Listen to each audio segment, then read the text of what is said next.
Era uma vez um país onde entre o mar e a guerra vivia o mais infeliz dos povos à beira-terra, onde entre vinhas, sobreiros, vales, socalcos, searas, serras, atalhos, veredas, lasírias e praias claras, um povo se debruçava como um vime de tristeza sobre um rio onde mirava a sua própria pobreza.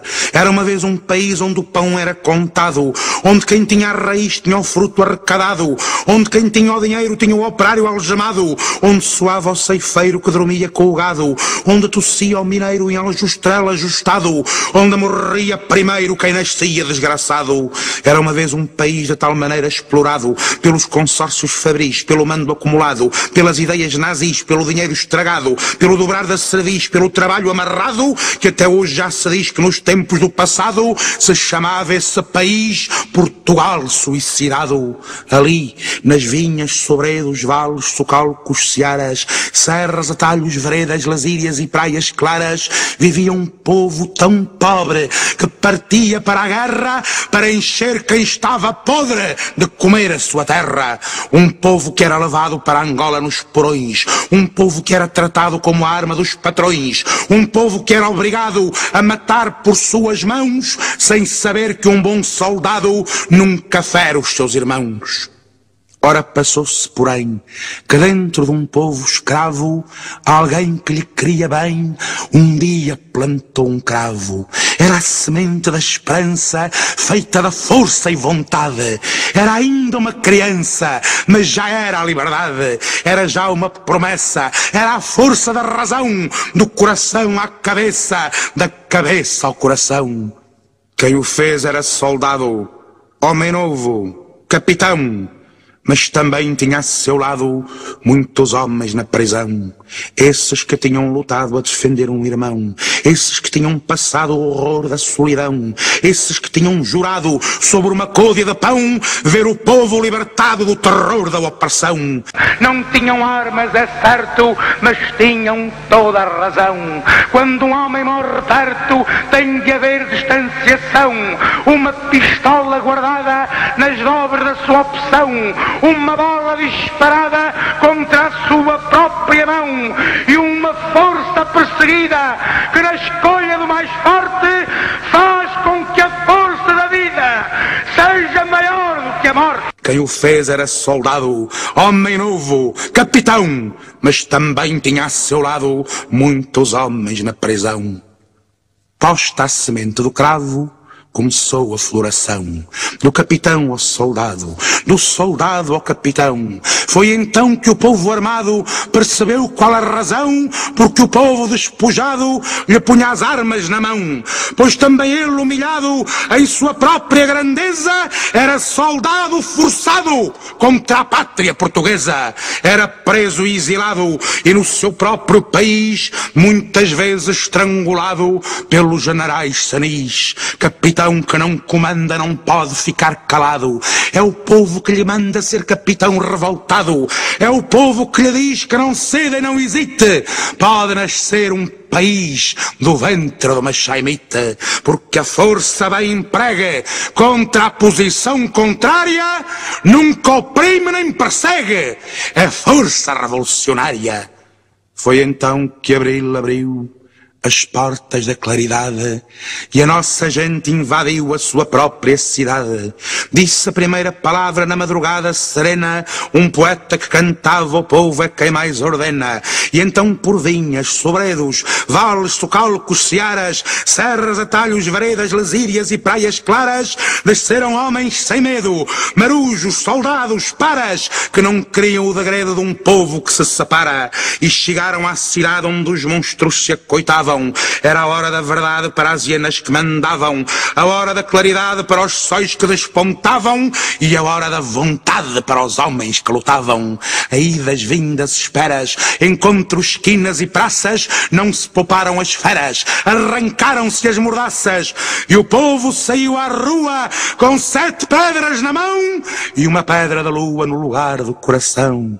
Dizia soldado, amigo, meu camarada e irmão, este povo está contigo, nascemos do mesmo chão, trazemos a mesma chama, temos a mesma ração, dormimos na mesma cama, comendo do mesmo pão. Camarada e meu amigo, soldadinho, capitão, este povo está contigo, a malta dá-te razão. Foi esta força sem tiros, de antes quebrar que torcer, esta ausência de suspiros, esta fúria de viver, este mar de vozes livres, sempre a crescer, que das espingardas fez livros para aprendermos a ler, que dos canhões fez enxadas para lavrarmos a terra, e das balas disparadas apenas o fim da guerra. Foi esta força viril, de antes quebrar que torcer, que em 25 de abril fez Portugal renascer, e em Lisboa, capital dos novos mestres da vis, o povo de Portugal deu poder a quem quis. Mesmo que tenha passado, às vezes por mãos estranhas, o poder que ali foi dado saiu das nossas entranhas, saiu das vinhas, sobredos, vales, socalcos, searas, serras, atalhos, varedas, lasírias e praias claras, onde um povo se curvava como um vime de tristeza sobre um rio onde mirava a sua própria pobreza. E se esse poder um dia o quiser roubar alguém, não fica na burguesia, volta à barriga da mãe, volta à barriga da terra que em boa hora o pariu. Agora ninguém mais cerra as portas que Abril abriu, essas portas que em Caxias se escancararam de vez, essas janelas vazias que se encheram outra vez, e essas celas tão frias, tão cheias da surdidez, que espiavam como espias todo o povo português. Agora que já floriu a esperança na nossa terra, as portas que Abril abriu, nunca mais ninguém as cerra.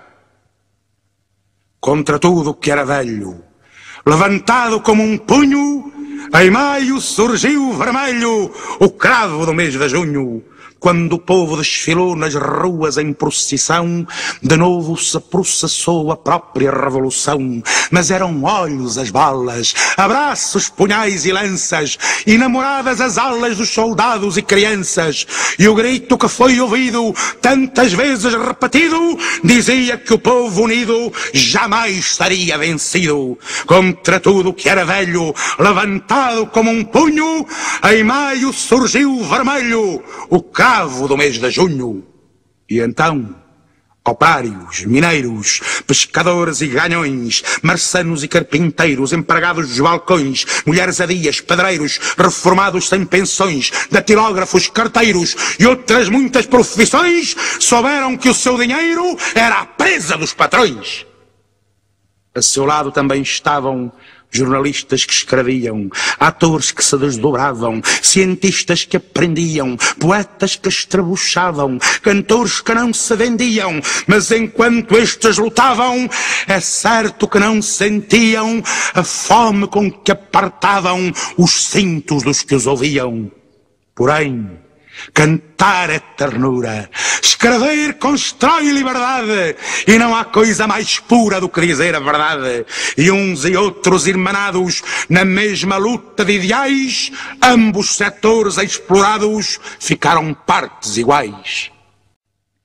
Entanto, não descansavam entre pragas e perjúrios, agulhas que se espetavam, silêncios, boatos, murmúrios, risinhos que se calavam, palácios contra tugúrios, fortunas que levantavam promessas de maus augúrios, os que em vida se enterravam por serem falsos e espúrios, maiorais da minoria que diziam silenciosa e que em silêncio fazia a coisa mais horrorosa, minar como um sinapismo e com ordenados régios o alvor do socialismo e o fim dos privilégios.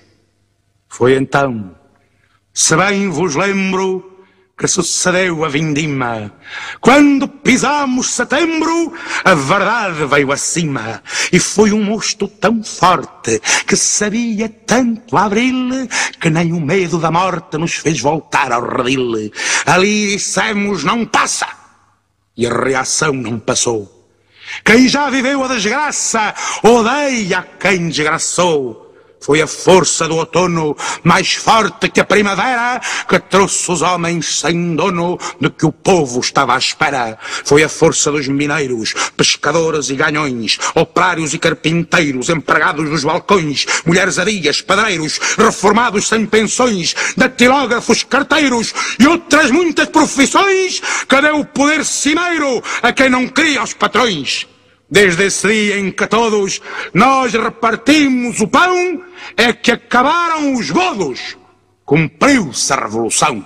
De facto, em quintas, vivendas, palácios e palacetes, os generais compravendas, caciques e cacetetes, os que montavam cavalos para caçar enviados, os que davam 2 estalos na cara dos empregados, os que tinham bons amigos no consórcio dos sabões e coçavam os umbigos como quem coça os galões, os generais subalternos que aceitavam os patrões, os generais inimigos, os generais garanhões, teciam teias de aranha e eram mais camaleões que a lombriga que se amanha com os próprios cagalhões.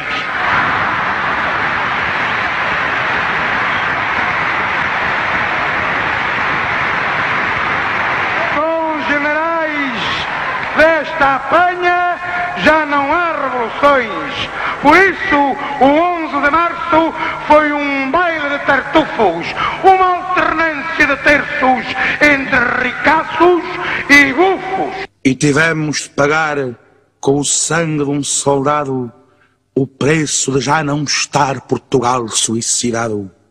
Fugiram como cobardes e para terras de Espanha os que faziam alardes de combates em campanha. E aqui ficaram de pé, capitães de pedra e cal, os homens que na Guiné prenderam Portugal.